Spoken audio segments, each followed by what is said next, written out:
warahmatullahi wabarakatuh. Waalaikumsalam warahmatullahi wabarakatuh. Terima kasih Bapak Ibu, selamat siang. Sudah rawuh di acara kita grup sharing tentang budaya positif. Sebelum melakukan kegiatan kita hari ini, marilah kita ucapkan basmalah supaya kegiatan siang kita kali ini berjalan dengan lancar dan penuh keberkahan. Bismillahirrahmanirrahim. Terima kasih Bapak Ibu. Izinkan saya untuk share screen nih Ibu. Pada kegiatan siang kali ini saya akan melakukan pengimbasan tentang budaya positif yang saya dapatkan di modul 1.4 program guru penggerak angkatan 9. Izin share screen dulu.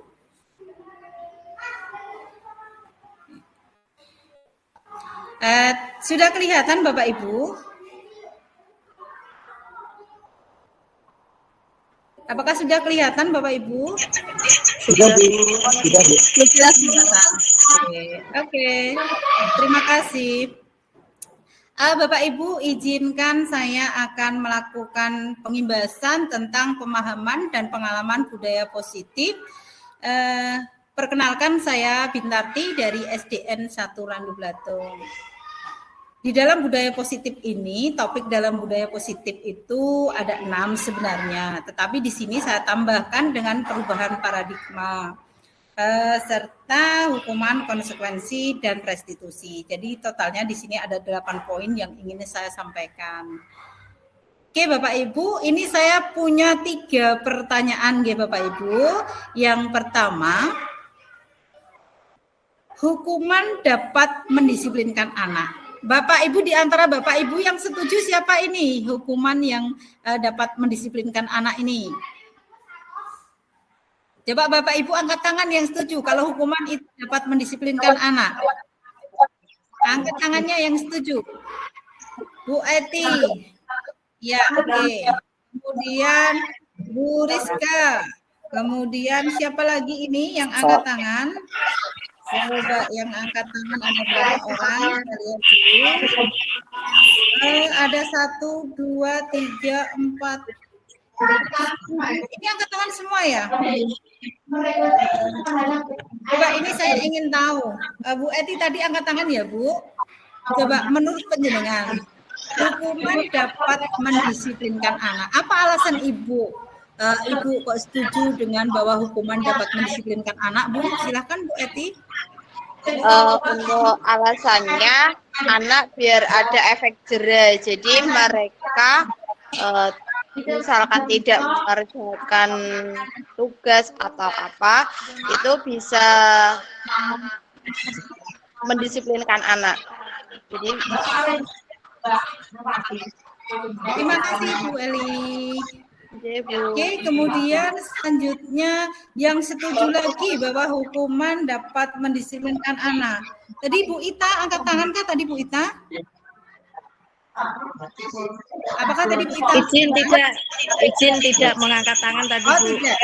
Oke. Tidak. Saya coba Bu Rizka. Tadi saya melihat Bu Rizka juga angkat tangan. Apa alasan Bu Rizka bahwa hukuman itu dapat mendisiplinkan anak-anak Bu Rizka? Coba Bu Rizka, pendapatnya apa Bu Rizka?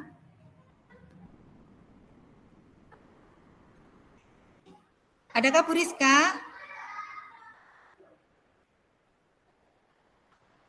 Bu Rizka sedang tidak ini?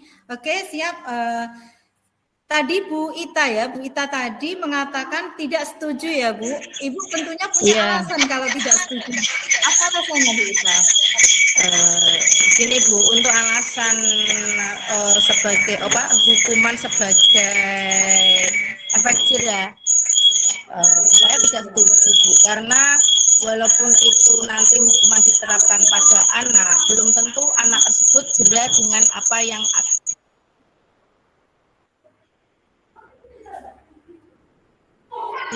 Oke, terima kasih Bu Ita. Suaranya agak putus-putus ya.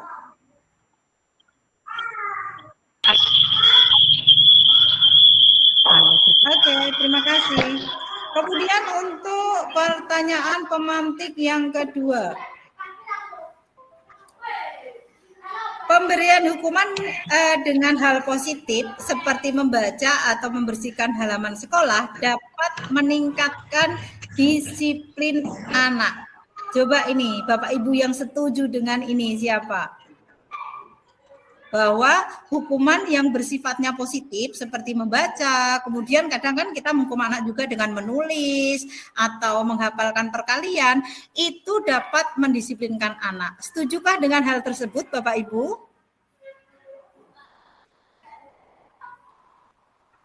Siapa itu tadi yang mengangkat tangan? Saya, Bu.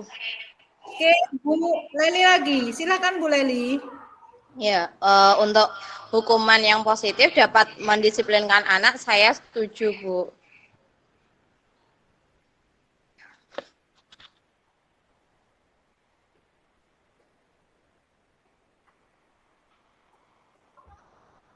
Bu Eti suaranya agak hilang ya, Bu? Oke. Ya, di off cam nggak apa-apa, Bu, kalau memang suaranya agak hilang. Silahkan. Oke.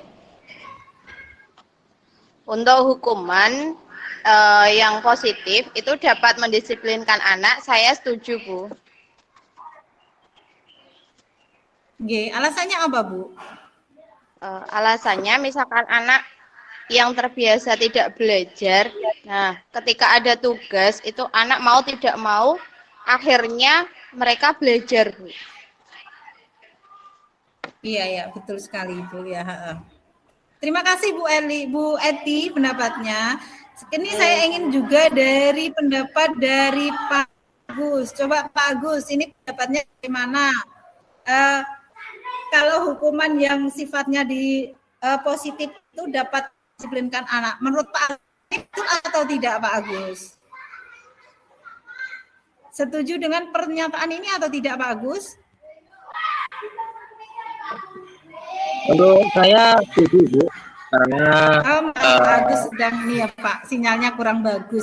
Ya, bagaimana Pak Agus? iya, Bu.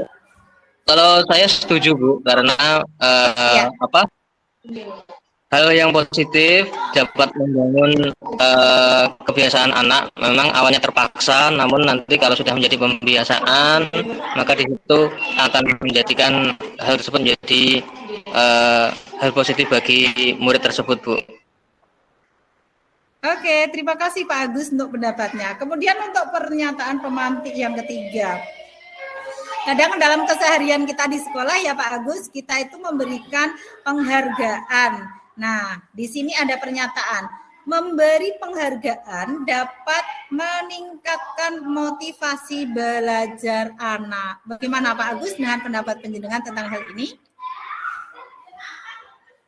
Kalau menurut saya, Bu, sekali waktu dapat memang bisa betul memberi penghargaan dapat motivasi belajar anak. Tetapi ketika nantinya ketika tidak ada reward atau penghargaan bagi anak, maka anak tersebut mungkin kesadaran atau motivasi dari dirinya tidak akan muncul lagi, Bu, seperti itu.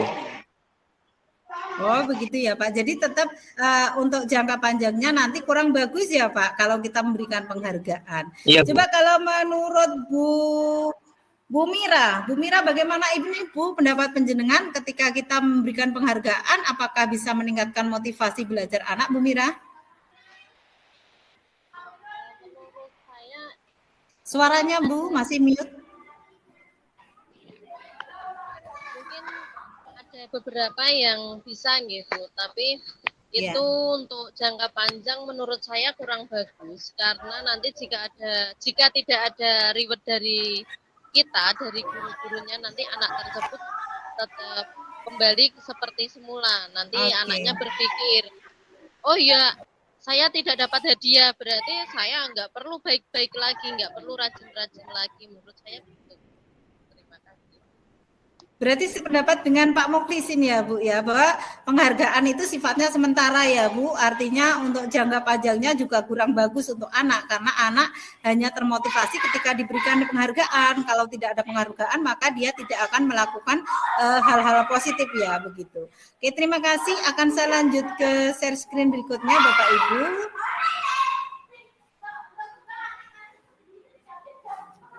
Kita ke halaman selanjutnya. Oke, ini tentang perubahan kepalan tangan. Coba ini silakan kepalkan tangan Bapak Ibu.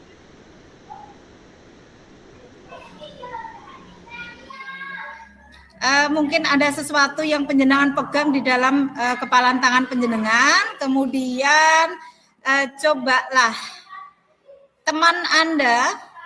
teman di samping Anda untuk membuka kepalan tangan tersebut.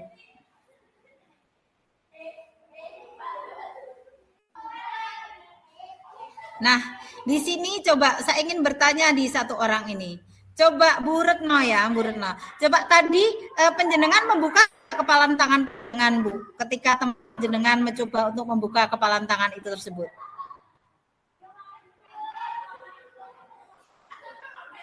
Bu Retno, mungkin suara saya kurang kedengaran, Bu Retno. Halo, Bu Retno. Apakah suara saya kurang kedengaran? Atau Bu Retno masih mute ya? Ya masih di mute Bu. Masih di mute ya? Coba Bu Sunarti, kalau mungkin sudah lebih bagus untuk sinyalnya hari ini. Iya Bu. Maaf Bu. Iya. Coba dari tadi Bu Retno dulu ya, Bu Retno dulu enggak apa-apa. Bu, tadi kepalan tangan jenengan buka apa tidak Bu? Ketika orang di samping jenengan mau membuka kepalan tangan penjenengan tadi. Tidak akan saya membuka Bu. Alasannya tidak akan ya, saya Bu? buka. Alasannya apa Bu? Karena saya memiliki prinsip agar kepalan tangan saya, kan ibaratnya saya itu mempunyai cita-cita Bu. Jadi cita-cita yang bisa mengendalikan adalah saya pribadi. Adapun orang lain yang mempengaruhi saya itu tidak akan berpengaruh akan apa yang saya pegang, begitu Bu. Oke, terima kasih Bu. Bu Retno berarti seorang yang teguh pendirian betul-betul memiliki pendirian yang kuat untuk mencapai satu cita-cita. Untuk Bu Narti sendiri bagaimana Bu ketika orang lain mencoba membuka kepalan tangan panjenengan? Mungkin Bu Sunarti, coba.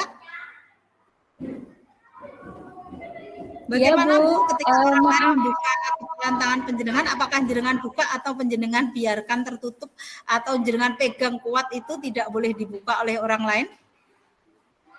Ya, kalau memang berkeinginan untuk membuka, saya bukakan Bu. Saya buka. Jadi buka aja ya Bu ya. Iya, berbeda dengan Bu Retno ya. Alasannya apa Bu penjenengan buka Bu? Ya, mungkin rasa keinginan tahu yang kuat itu mungkin ya kalau kita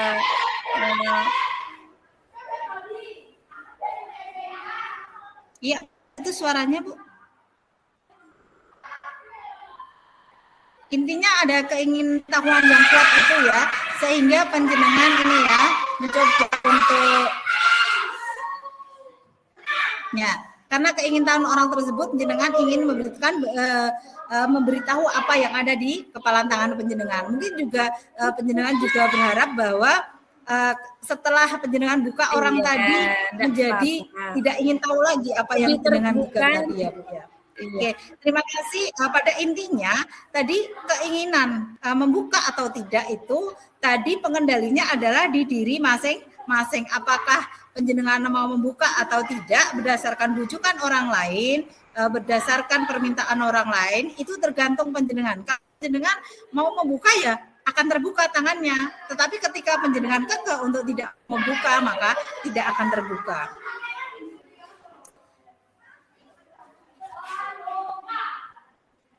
Oke, Ini Bu, kita akan dari kegiatan tadi kita akan belajar tentang teori kontrol, Bu. Inilah yang kita dapatkan di sekolah kita, bahwa ada ilusi guru itu mengontrol murid. Sebenarnya itu tidak terjadi. Kemudian ilusi lagi bahwa kritik akan membuat orang merasa bersalah dan menguatkan karakternya menjadi karakter yang baik. Ada bahwa semua penguatan positif, efektif, dan bermanfaat. Yang selanjutnya adalah orang dewasa memiliki hak untuk memaksa. Coba kita lihat di sini Bu, ada perubahan paradigma stimulus respon dan teori kontrol. Dalam stimulus respon kita mencoba mengubah orang agar pandangannya sama dengan kita. Tetapi dalam teori kontrol beda lagi. Teori kontrol berpandangan bahwa kita berusaha memahami pandangan orang lain tentang dunia. Di teori di stimulus dan respon, perilaku buruk dilihat sebagai suatu kesalahan. Tetapi di teori kontrol bahwa semua perilaku itu memiliki tujuan atau memiliki alasan tersendiri mengapa orang tersebut melakukan hal itu. Di stimulus respon, orang lain tidak mengontrol saya, tetapi di teori kontrol hanya saya atau hanya Anda sendiri yang bisa mengontrol diri Anda. Saya bisa mengontrol orang lain dalam stimulus respon, tetapi dalam teori kontrol Anda tidak bisa mengontrol orang lain. Orang lain yang mengontrol ya dirinya sendiri. Anda juga dikontrol oleh diri Anda sendiri. Kemudian pemaksaan ada pada bujukan gagal. Tetapi dalam teori kontrol, kolaborasi dan konsensus menciptakan pilihan-pilihan yang baru. Stimulus respon menyatakan bahwa modal berpikir adalah menang dan kalah. Saya ulangi lagi, model berpikir dalam stimulus respon itu ada yang menang, ada yang kalah. Tetapi berbeda lagi dengan teori kontrol. Dalam teori kontrol itu berpikirnya adalah menang dan menang, atau istilahnya lebih dikenal dengan win-win solution. Disiplin positif. Nah, kita akan mengenalkan di sini Bapak Ibu tentang disiplin positif.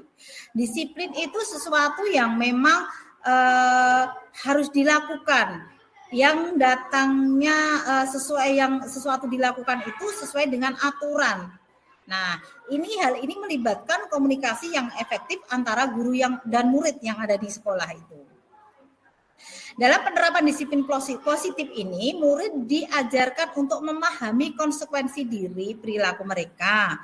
Selain itu juga mengajarkan murid tentang tanggung jawab, rasa hormat, dan saling menghormati dalam berinteraksi di lingkungannya, baik itu di lingkungan sekolah maupun di lingkungan masyarakat maupun di rumah. Jadi disiplin itu merupakan cara penerapan disiplin yang bertujuan untuk menumbuhkan kesadaran serta memberdayakan murid untuk melakukan sesuatu tanpa sogokan, tanpa ancaman, tanpa hukuman. Sogokan di sini lebih diarahkan kepada penghargaan tadi ya Bu, Bapak Ibu. Jadi semacam penghargaan tadi itu disebut sogokan di sini. Kemudian yang diharapkan di sini Bapak Ibu semuanya, bahwa disiplin positif itu bisa menumbuhkan nilai kebajikan universal. Apa sih nilai kebajikan universal itu? Yaitu sifat-sifat positif yang ada pada manusia yang memiliki tujuan yang mulia yang ingin dicapai oleh setiap individu. Nah, nilai-nilai tersebut bersifat universal dan lintas bahasa, suku, bangsa, agama maupun latar belakang. Kemudian kebajikan universal juga merupakan setiap perilaku yang memiliki suatu tujuan.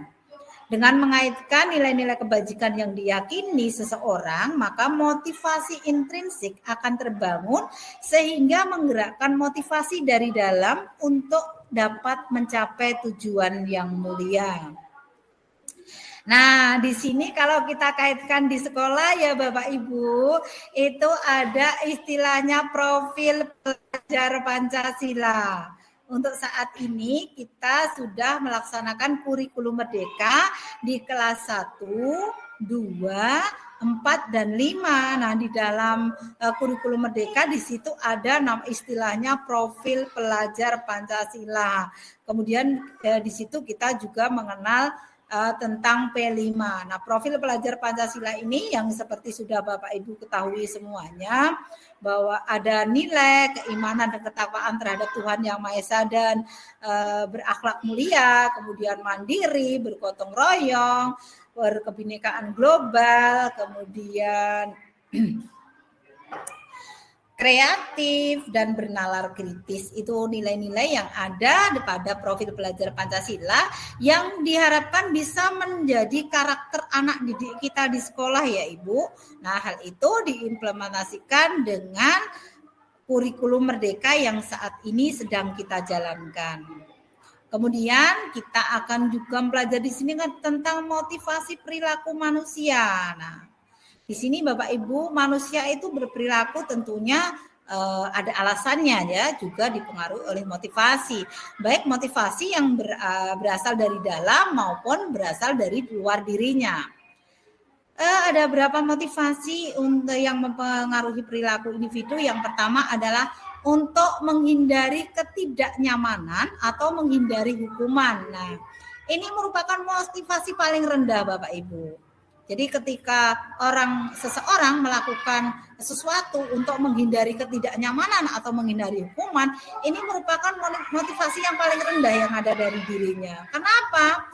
Biasanya orang tersebut tidak suka ada masalah atau suka berada dalam zona nyaman. Orang dengan motivasi ini akan bertanya, Bapak Ibu, apa yang akan terjadi apabila saya tidak melakukannya?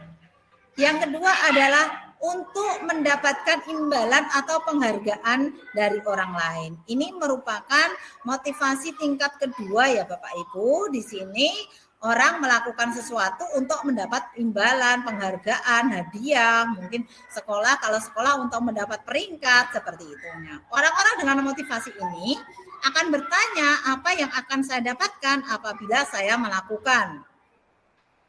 Yang ketiga adalah untuk menjadi orang yang merdeka, maaf Ibu ya, yang mereka inginkan dan menghargai diri sendiri dengan nilai-nilai yang mereka percayai. Nah, dari motivasi ketiga ini adalah motivasi yang paling bagus Bapak Ibu, karena orang itu melakukan sesuatu karena nilai-nilai yang mereka yakini dan mereka hargai, dan mereka melakukan karena mereka ingin menjadi orang yang melakukan nilai tersebut karena mereka yakin akan nilai tersebut.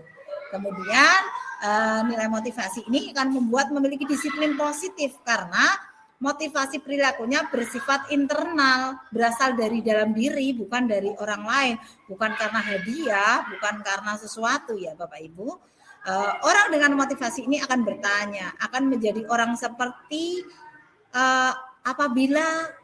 seperti apa ketika melakukan hal tersebut.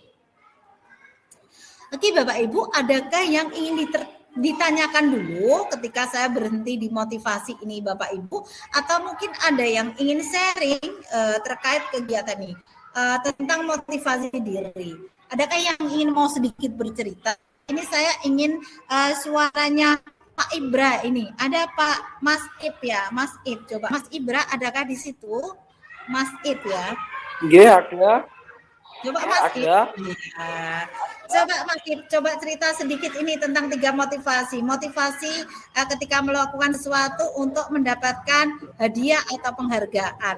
Ini saya ingin bertanya pengalaman pribadi Pak Ibra ini tentang motivasi diri dalam melakukan sesuatu. Kira-kira apa yang jenengan lakukan itu sesuai dengan motivasi yang keberapa Pak Ib? Dengan yang pertama, kedua, atau yang ketiga? Silakan bercerita sedikit Pak Ibra.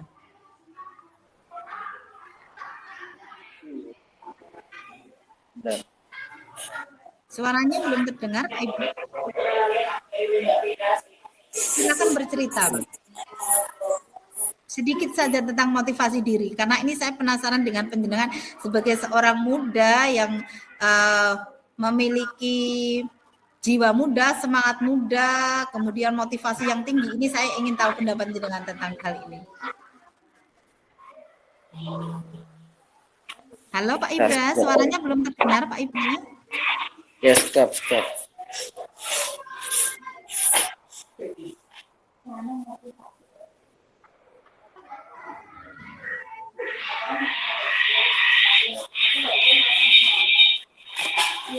Tentang motivasi, Bi.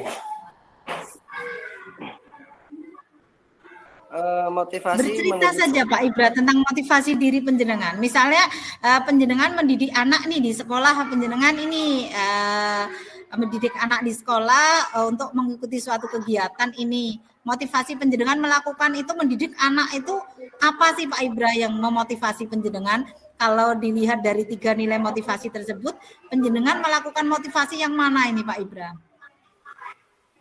Kalau saya melakukan kegiatan mengajar anak, khususnya di kegiatan-kegiatan yang kira-kira ada ajangnya, saya termotivasi untuk mendapatkan juara dari anak tersebut. Misalnya saya mengajar pencak silat, atau saya mengajar hadroh, atau saya mengajar hal-hal yang sifatnya kompetisi. Motivasi pribadi saya yaitu saya mendapatkan prestasi, atau anak itu mendapatkan prestasi yang nantinya anak itu akan diuntungkan dengan prestasi tersebut.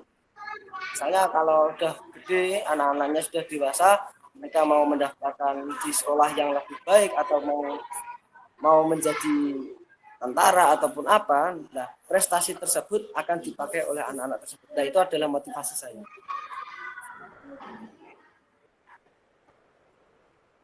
Terima kasih Pak Ibra ya untuk sharingnya ya Pak Ibra. Terima kasih. Jadi tentunya setiap orang mesti memiliki alasan tersendiri ya, entah motivasi yang pertama atau kedua atau yang ketiga ketika melakukan sesuatu hal ya Pak Ibra. Selanjutnya kita akan beralih ke kebutuhan dasar. Ada 5 kebutuhan dasar manusia pada dasarnya. Yang pertama adalah kebutuhan untuk bertahan hidup atau survival. Kemudian yang kedua adalah cinta dan kasih sayang atau love and belonging. Yang ketiga adalah kebebasan atau freedom. Yang keempat kesenangan atau fun. Yang kelima kekuatan atau power. Nah, kebutuhan bertahan hidup itu apa sih Bapak Ibu? Kebutuhan yang bersifat fisiologis untuk bertahan hidup seperti kebutuhan kesehatan, rumah, makan. Nah, sedangkan untuk komponen psikologisnya adalah meliputi kebutuhan akan perasaan atau rasa nyaman. Kemudian kebutuhan kasih sayang itu adalah kebutuhan psikologis. Kebutuhan untuk mencintai, memiliki, meliputi kebutuhan akan hubungan, koneksi sosial, kebutuhan untuk memberi dan menerima kasih sayang, kebutuhan untuk merasa menjadi bagian dari suatu kelompok. Nah, anak-anak memiliki kebutuhan dasar, kasih sayang, dan rasa terima kasih yang tinggi, biasanya ingin disukai dan diterima oleh lingkungannya. Mereka juga akrab dengan orang-orang tuanya. Biasanya mereka belajar karena suka pada gurunya. Nah, hal ini bisa dimanfaatkan ya, belajar karena suka pada gurunya. Bagi mereka teman sebaya sangatlah penting. Mereka juga biasanya bekerja dalam kelompok. Itu yang dilakukan oleh anak-anak. Yang ketiga adalah penguasaan atau kebutuhan akan kemampuan. Nah, penguasaan ini biasanya dimiliki orang-orang dengan kedudukan tertentu atau posisi tertentu. Nah, bisa juga dengan anak ketika anak diangkat menjadi ketua kelas atau anak ingin diakui bahwa dia berprestasi. Di sini adalah salah satu contoh bahwa anak itu juga memiliki kebutuhan akan penguasaan atau kekuasaan. Kemudian kebebasan, kebutuhan akan kebebasan. Kebebasan di sini kebutuhan akan kemandirian, otonomi, memiliki pilihan dan mampu mengendalikan arah hidup seseorang. Sedang yang terakhir adalah kesenangan. Nah, untuk merasa senang ini biasanya hanya mencari kesenangan, bermain dan tertawa. Nah, ini bisa dimanfaatkan oleh Bapak Ibu guru untuk menciptakan pembelajaran yang menyenangkan kepada anak sehingga anak tertarik akan pembelajaran kita. Nah, di sini ditunggu kreativitas Bapak Ibu guru untuk menyampaikan pembelajaran dengan metode-metode yang bervariasi. Nah, Bapak Ibu, perbincangan kita itu semakin menarik ketika kita mengenal tentang hukuman, konsekuensi, dan restitusi. Nah, Yang pertama tentunya kita bicarakan adalah hukuman ya Bapak Ibu. Ini saya sendiri secara pribadi juga pernah merasakan hukuman ini ketika bersekolah ya. Nah, hukuman itu merupakan cara untuk melakukan pengarahan agar perilaku kita sesuai dengan perilaku secara umum. Hukuman biasanya diberikan jika tingkah laku tidak sesuai dengan umum atau tingkah lakunya itu tidak baik atau tidak sesuai dengan aturan. Sedangkan konsekuensi merupakan perilaku yang berfokus atau mengajarkan anak bagaimana bertingkah laku lebih baik untuk kedepannya. Dengan memberikan pilihan-pilihan jalan keluar kepada pelanggar atau anak yang melakukan pelanggaran.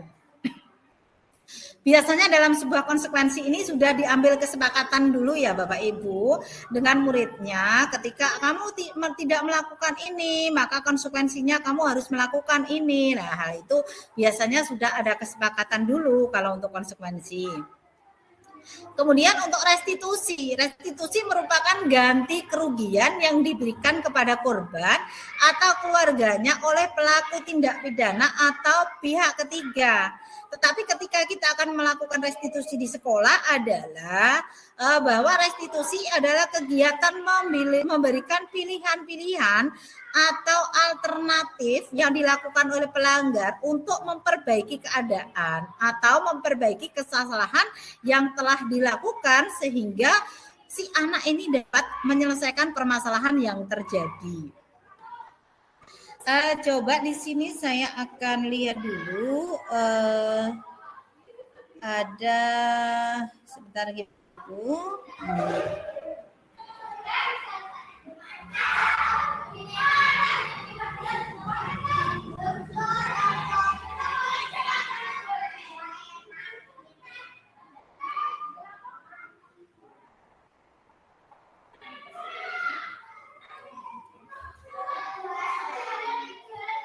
Ini ada contoh restitusi yang sudah saya lakukan kepada. Nah, di sini Bapak Ibu, coba kita lihat ini. Ini saya melakukan praktek restitusi Bapak Ibu.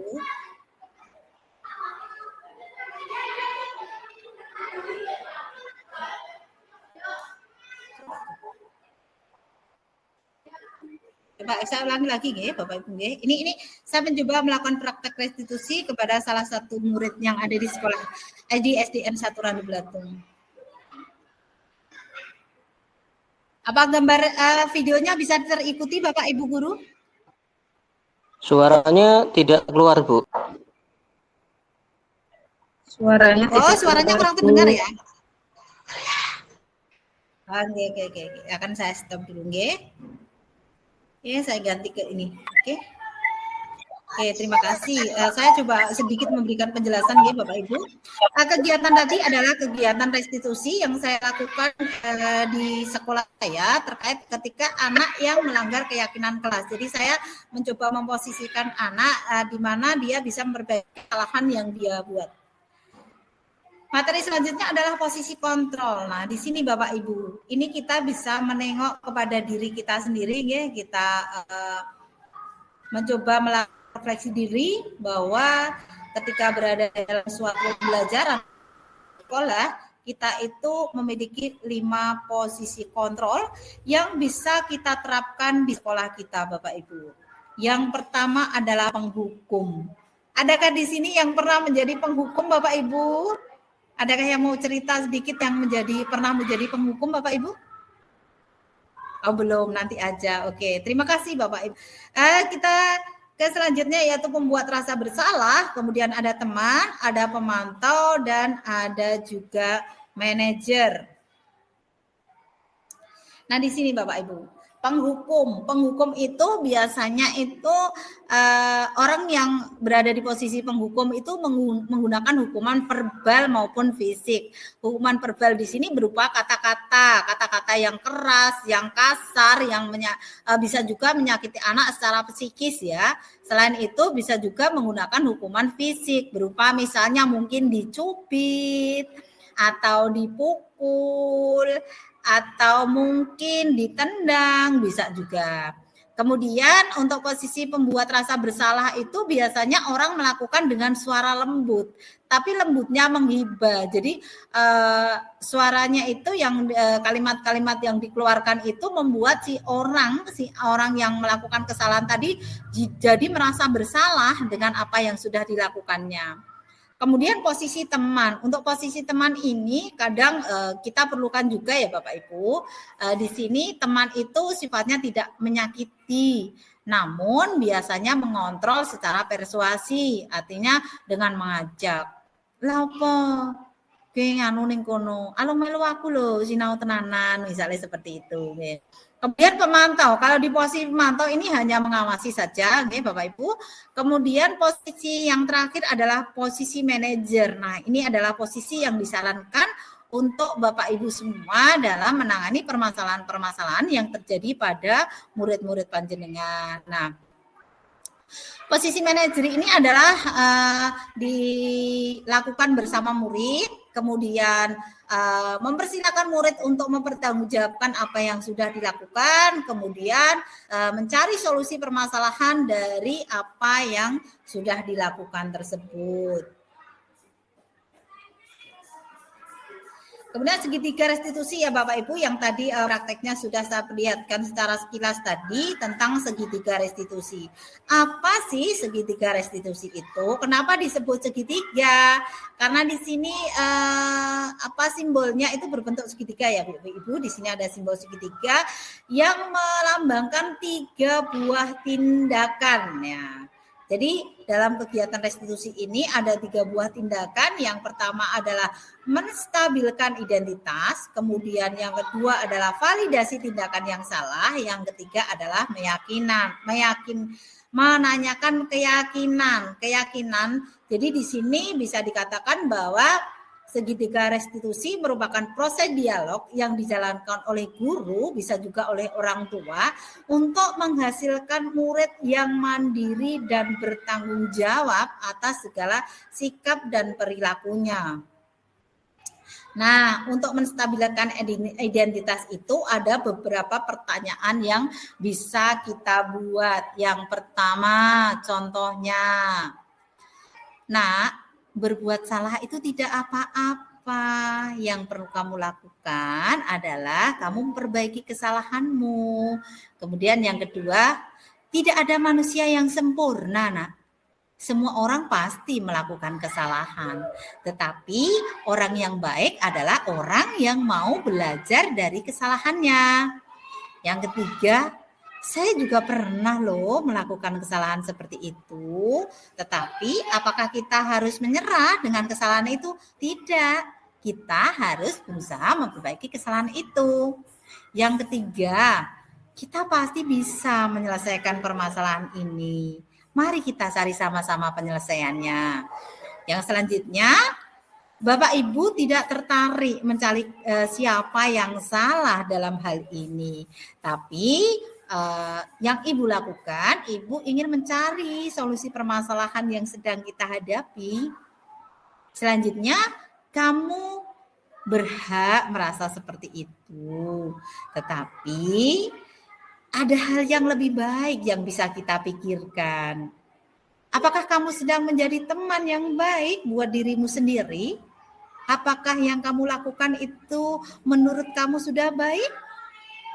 Apakah yang kamu lakukan itu sudah sesuai dengan hati kecilmu? Nah, itulah kata-kata yang bisa kita gunakan untuk menstabilkan identitas ketika ada murid kita yang sudah melakukan kesalahan atau tidak sesuai dengan keyakinan kelas yang sudah kita buat bersama di sekolah.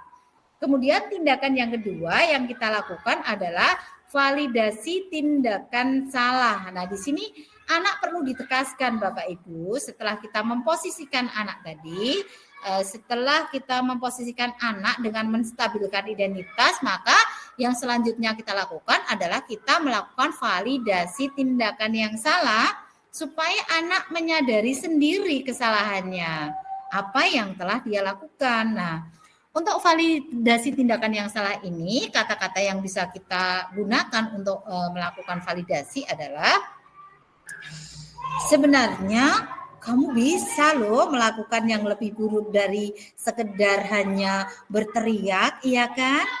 Tetapi kamu memilih untuk tidak melakukannya. Kamu pasti punya alasan ya nak melakukan itu. Kemudian kamu patut bangga pada dirimu sendiri karena kamu telah melindungi sesuatu yang penting buat kamu, sesuatu yang berharga untuk kamu.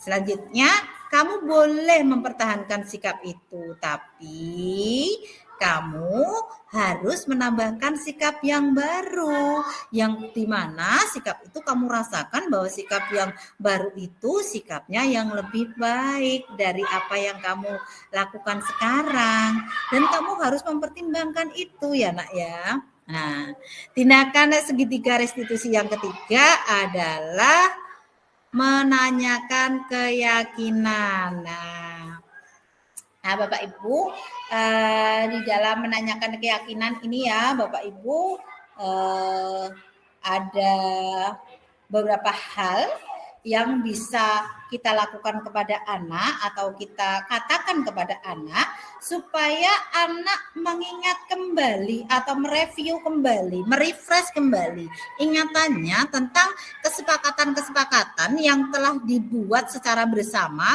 anggota kelas yang dijadikan sebagai sebuah keyakinan kelas. Ya, yang pertama, contoh kata-katanya adalah apa sih yang kita percaya sebagai kelas atau keluarga kita ini? Apa yang kita percaya kemarin gitu. Kemudian apa nilai-nilai umum yang telah kita sepakati kemarin, yang kita sepakati bersama itu anak-anak. Kita sudah melakukan bersama teman-teman, mengambil kesepakatan, kemudian yang kita tuliskan dalam papan keyakinan kelas. Kemarin sudah kita buat. Ayo, masih ingat tidak? Apa keyakinan kelas kita? Ada berapa kemarin? Nah, dari situ anak akan merefleksi kembali apakah perbuatan atau kesalahan yang dilakukan itu sesuai apa tidak dengan keyakinan kelas yang sudah dibuat. Nah, kalimat selanjutnya yang bisa digunakan untuk menanyakan keyakinan kelas adalah apa bayangan kita tentang kelas yang ideal atau kelas yang menyenangkan atau kelas yang kamu impikan atau yang kita impikan bersama itu kelas yang seperti apa, seperti itu. Kalimat selanjutnya adalah kamu mau jadi orang seperti apa? Apakah kamu ingin beruntung dalam kehidupanmu? Apakah kamu ingin menjadi orang yang sukses dalam kehidupanmu? Terus menurut kamu orang sukses itu yang bagaimana ya? Nah, itu adalah beberapa pertanyaan-pertanyaan yang bisa kita ucapkan kepada anak ketika kita akan menanyakan keyakinan kelas. Saya izin untuk stop share screen-nya dulu ya Bapak Ibu. Oke, kita akan melanjutkan kegiatan kita dengan sharing dan berbagi Bapak Ibu. Oke, terima kasih. Mohon izin silakan yang ingin berpendapat, saya berikan kesempatan atau ada pernyataan-pernyataan yang dari saya yang kurang jelas akan saya perjelas lagi kalau Bapak Ibu menghendaki. Silakan Bapak Ibu, kesempatan kita ada waktu 15 menit untuk melakukan tanya jawab sekitar materi budaya positif yang sudah saya imbaskan tadi. Monggo silakan Bapak Ibu. Pak Muklisin sepertinya ada yang mau ditanyakan, silakan Bapak. Silakan Pak Muklisin. Ada yang mau ditanyakan Bapak? Silakan. Tidak, Bu, sudah. Oh, sudah jelas. Terima kasih. Mungkin dari yang lain, Bapak Ibu, adakah yang mau ditanyakan bagaimana aplikasinya kegiatan ini di sekolah Bapak Ibu? Atau mungkin Bapak Ibu ingin bercerita tentang apa yang sudah dilaksanakan di sekolah? Apakah sudah sesuai dengan materi-materi yang saya sampaikan tadi atau ingin bercerita sedikit tentang kegiatan yang sudah dilakukan di sekolah. Silakan Bu Lia, ini sepertinya Bu Lia ini dari tadi belum ini ya Bu, belum mengeluarkan suaranya ya. Saya ingin tahu ini semerdu apa suaranya Bu Lia. Silakan Ibu Lia. Bu Lia. Mohon izin Bu Lia. Iya Bu, Atau ada yang lain? Iya. Ribon Bu. Iya, coba Bu bisa izin share sedikit pengalamannya tentang hal-hal yang dilakukan di sekolah mungkin yang mungkin tanpa penjenengan sadari sudah menerapkan budaya positif di sekolah Ibu. Silakan Ibu. Oh iya, ini ya Bu ya pengalaman saya yang kemarin saya menjadi yang saya terapkan, bukan saya terapkan ya, saya mempunyai program yaitu program Alisa ya Bu ya, aku lihat sampah. Nah dari awalnya itu saya mensosialisasikan kepada anak, tidak hanya sosialisasi saja, tetapi saya juga mencontohi anak setiap saya datang awalnya dari depan gerbang terlebih dahulu. Misalnya ada sampah atau ada apa, itu saya ambil, saya buang ke tempat sampah. Lama-kelamaan apa yang saya lakukan tersebut akhirnya ditiru oleh siswa-siswa yang lainnya seperti itu Bu. Tanpa ada lagi sosialisasi atau merintah atau harus dilakukan para siswa seperti itu. Berarti di situ anak sudah mempunyai motivasi intrinsik ya Bu untuk kesadarannya mengambil sampah ketika dia melihat sampah dimanapun dia berada ya Bu ya. Iya betul Bu, ya betul seperti itu. Nah lama-kelamaan contoh-contoh apa yang kita lakukan, apa yang kita lakukan setiap harinya, otomatis anak tersebut pasti melihat dan akhirnya dia juga kerentek, ibaratnya bahasa Jawanya kerentek, tergugah hatinya untuk mengikuti hal-hal positif tersebut Ibu. Oke, terima kasih Bu Lia untuk sharingnya ya. Kemudian saya ingin juga mendengar dari yang lain. Coba Bu Iis, dari tadi saya belum mendengar suaranya Bu Iis.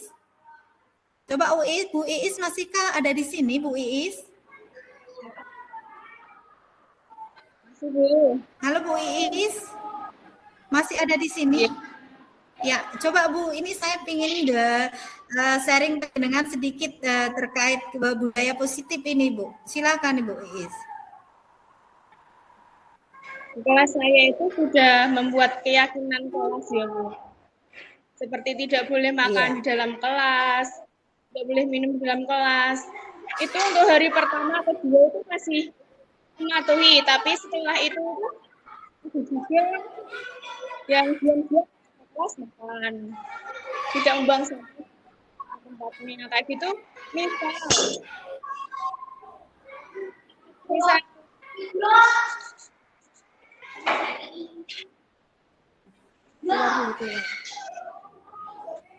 untuk hukumannya itu disepakati bersama kayak gitu, bisa ya Bu? Sebenarnya bisa Bu. Berarti gini Bu, kesepakatan-kesepakatan yang dibuat itu mungkin dijadikan satu icon begitu Bu. Misalnya ketika kita melihat sampah, coba lihat sampah, apa yang perlu kita lakukan anak-anak? Suruh menjawab dulu dengan suara, setelah itu baru membuang sampah pada tempatnya. Betul sekali, ayo siapa tadi yang buang sampah silakan diambil. Jadi kita lebih banyak harus menuntun anak. Memang itu sebuah proses ya Bu ya, sebuah keyakinan kelas itu tidak bisa ketika kita membuat sebuah keyakinan langsung lanjut anak langsung tertib semua dengan keyakinan kelas yang ada, tidak Ibu. Jadi kita mungkin perlu proses yang agak lama ya Bu ya, namanya saja anak-anak. Jadi perlu proses penanaman mungkin ya, tergantung kesadaran anak. Ini bisa 1 bulan juga Bu menanamkan hal tersebut. Nah, setelah hal tersebut tertanam, itulah yang bagusnya Bu. Dia akan mengingat sampai tua Bu. Jadi kita sebagai guru itu, kita tidak boleh lelah untuk terus mengingatkan anak akan kesepakatan-kesepakatan atau budaya-budaya positif yang sudah menjadi keyakinan kelas kita untuk diteruskan setiap harinya. Jadi tugas kita itu sering mengingatkan begitu saja ya Bu ya. Mungkin tulisannya tidak hanya dibuat dalam bentuk kecil Bu, dibuat slogan yang besar gitu. Terus tulisannya menarik itu. Terus ditempel mungkin di depan pintu, ditulis membuang sampah pada tempatnya atau ayo kita buang sampah pada tempatnya yuk. Kata-kata yang mengajak seperti itu Bu ya. Jadi kayak semacam pamflet atau semacam poster juga yang dimana anak sering melihatnya Bu. Saya kira jika anak sering melihat, anak sering membaca, maka dia akan berpikir untuk mengaplikasikannya itu pada kegiatannya. Demikian ya Bu. Terima kasih Bu Iis. Terima kasih Bu Mas. Terima kasih sama-sama Bu Iis. Adakah yang lain? Kita masih silakan Bu Retno, silakan. Baik, terima kasih Bu Pintarti atas waktu dan kesempatan yang telah diberikan. Di sini saya ingin bertanya Bu, mengenai restitusi. Jadi saya itu memiliki siswa yang memang pengendalian anaknya itu setiap hari itu membuat sesuatu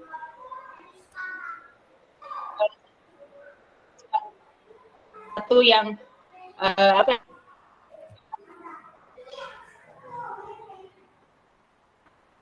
kegaduhan Bu, membuat suatu kegaduhan atau kerusuhan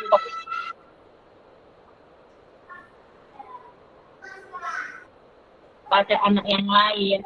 Nah, padahal di sini itu saya sudah memberikan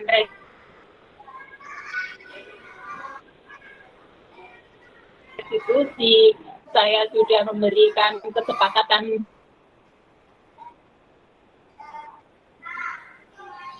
belajar dan keyakinan kelas, tetapi anak tersebut besoknya masih melakukan. Nah, sebaiknya suaranya putus-putus ya Bu Retno ya. Suaranya agak putus-putus. Suaranya agak putus-putus. Bisa dilanjut lagi tidak apa-apa Bu? Baik, di sini saya kan memberikan pertanyaan. Saya sharing kepada Bu Pintarti dan teman-teman yang lain. Saya itu sudah mengendalikan anak.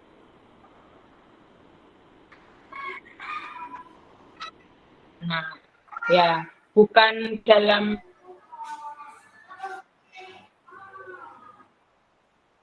hal untuk mengontrol anak, ya, tetapi di sini saya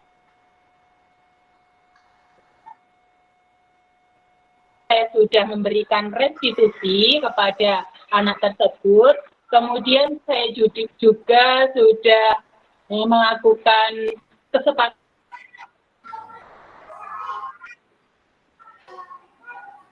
belajar juga dan membuat keyakinan kelas.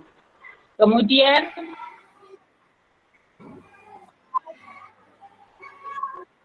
setelah itu anak itu masih saja dengan membuat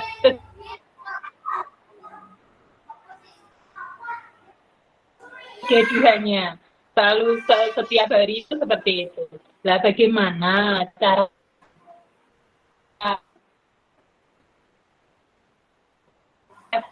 itu? Oke, terima kasih Bu Retno untuk pertanyaannya. Pertanyaan yang sangat luar biasa sekali Bu. Saya rasa ini suatu kasus yang menantang ya Bu ya. Perlu dicari penyelesaiannya ya Bu ya. Coba mungkin ada usul dari teman-teman yang lain ini terkait permasalahan Bu Retno. Nanti saya akan mengambil kesimpulannya atau saya akan memberikan merangkum dari jawaban teman-teman ini. Adakah yang berpendapat atau memberikan masukan mungkin dari Bu Narti atau Bu Lia, kemudian yang mungkin lebih banyak pengalaman Bu Lia, ada masukan untuk apa kasus yang ada di Bu Retno ini? Silakan. Eh, Adakah ya mencoba masukannya Maaf, Bu Bu. untuk apa yang menjadi Maaf, pada Bu. murid Bu Retno ini?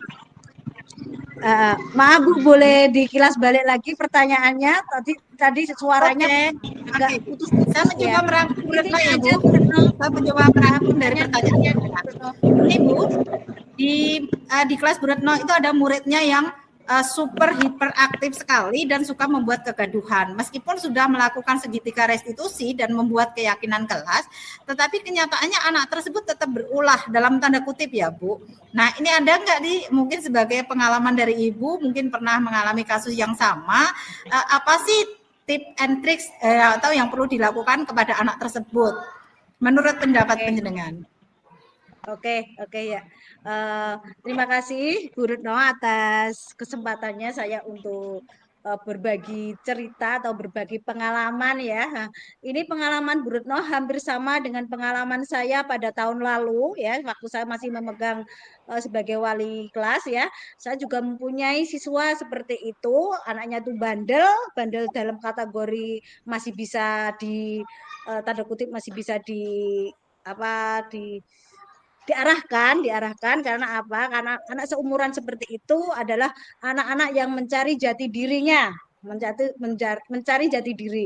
Nah, di sini saya ibaratnya dikandani, dilorohi, diberi hukuman itu tidak mempan. Nah, saya menggunakan trik and trik ya, seperti tadi ya Bu Bin katakan, apapun bentuknya, apapun itu tugas, apapun itu apa.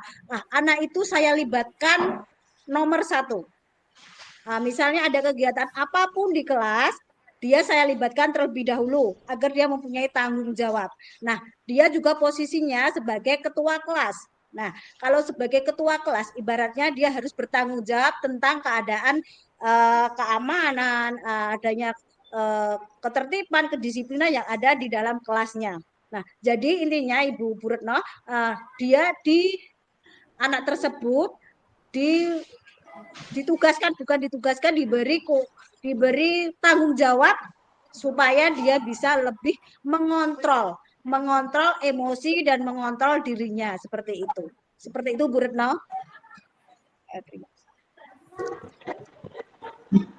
Terima kasih Bu Lia. Terima kasih Bu Lia, sharing pengalaman yang sangat bagus sekali ya Bu Retno. Semoga bisa menjadi ya bisa nih masukannya juga untuk Bu Retno. Adakah yang lain mungkin yang juga bisa share tentang anak-anak istimewa seperti tersebut? Silakan, mungkin ada Bu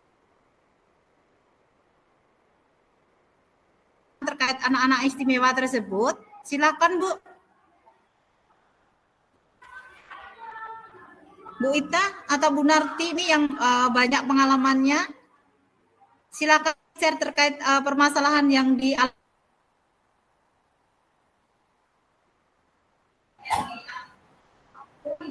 Iya Bu. Baik, ini kasih punya murid istimewa Bu yang ininya di sini muridnya Bu ekstra ya Bu ya. Jelas Ibu, alhamdulillah.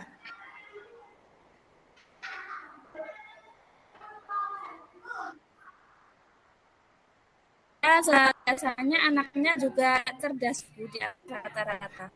Itu kalau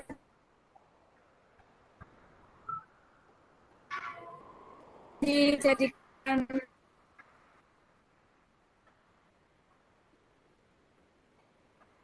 yang pertama dan ketua kelas, kamu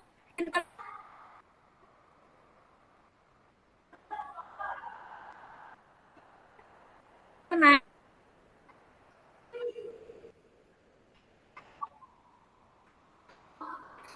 ayo untuk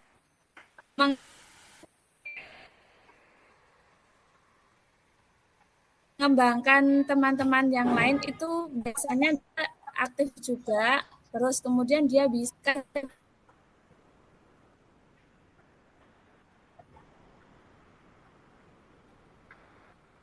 kegiatan selanjutnya. Iya,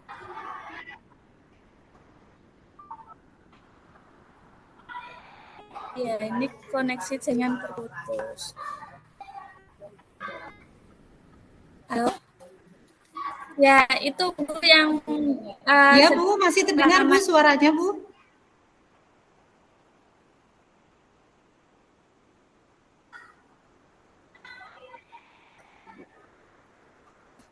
Dan bisa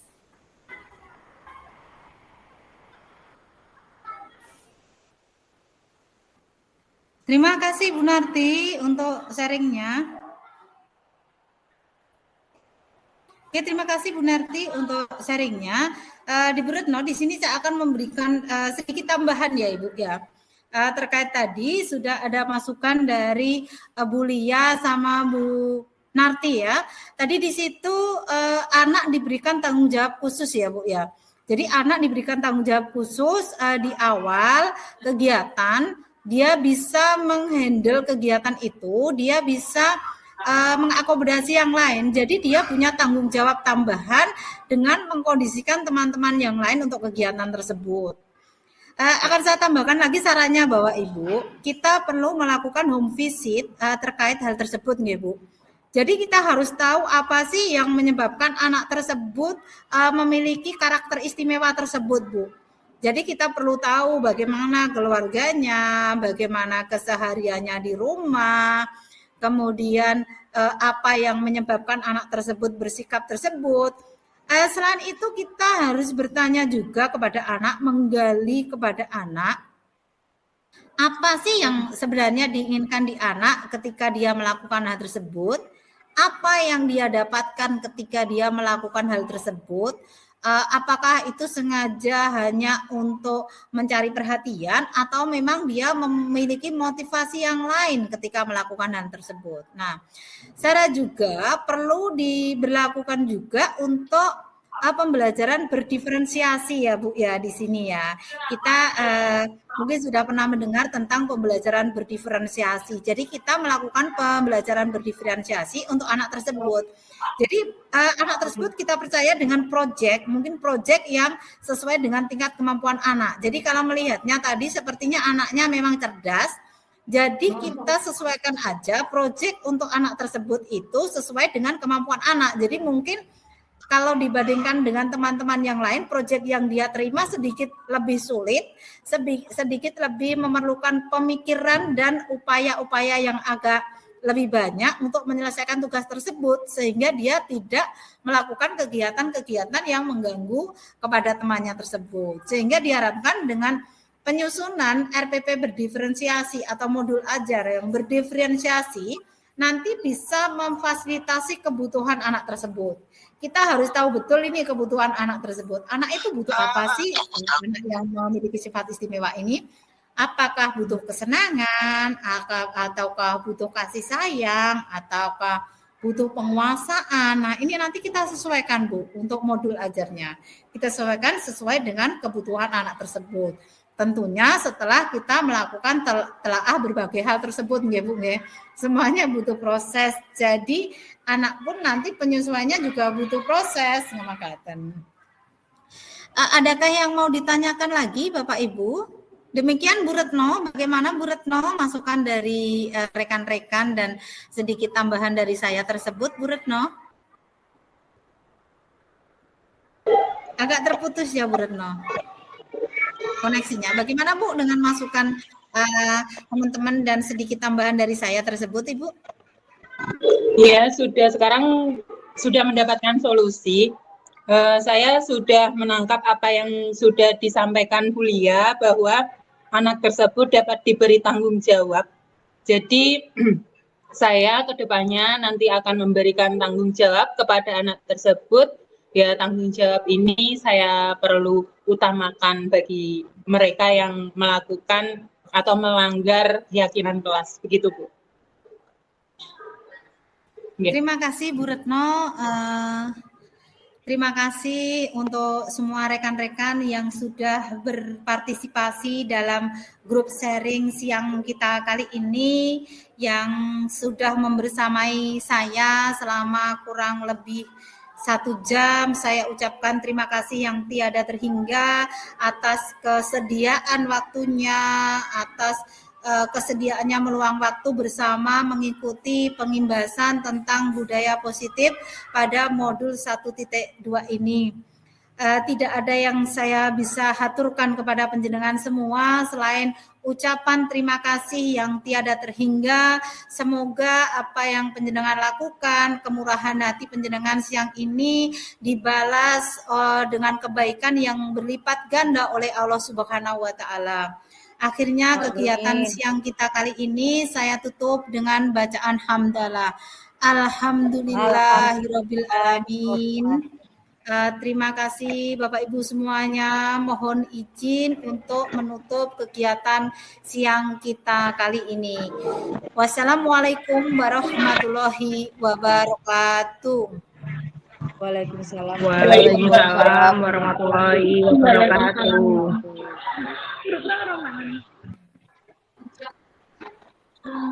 Gurune kabeh.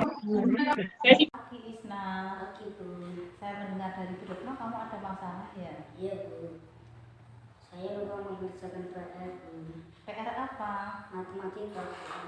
Saya yakin kamu pasti punya alasan mengapa tidak mengerjakan PR. Saya lupa tapi saya juga kurang suka matematika Bu. Saya juga pernah seperti kamu tidak mengerjakan PR karena manusia itu tidak ada yang sempurna. Kamu percaya tidak keyakinan kelas? Percaya Bu. Kamu ingat keyakinan kelas kita apa? Melakukan yang terbaik dalam mengerjakan tugas Bu. Terus kamu sudah merasa melakukan yang terbaik apa belum? Belum Bu. Nah, untuk memperbaiki keadaan ini apa yang kamu lakukan?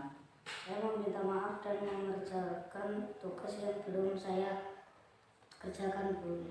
Baiklah Isna, terima kasih kamu sudah bersikap baik. Kedepannya jangan lupa ya untuk mengerjakan PR.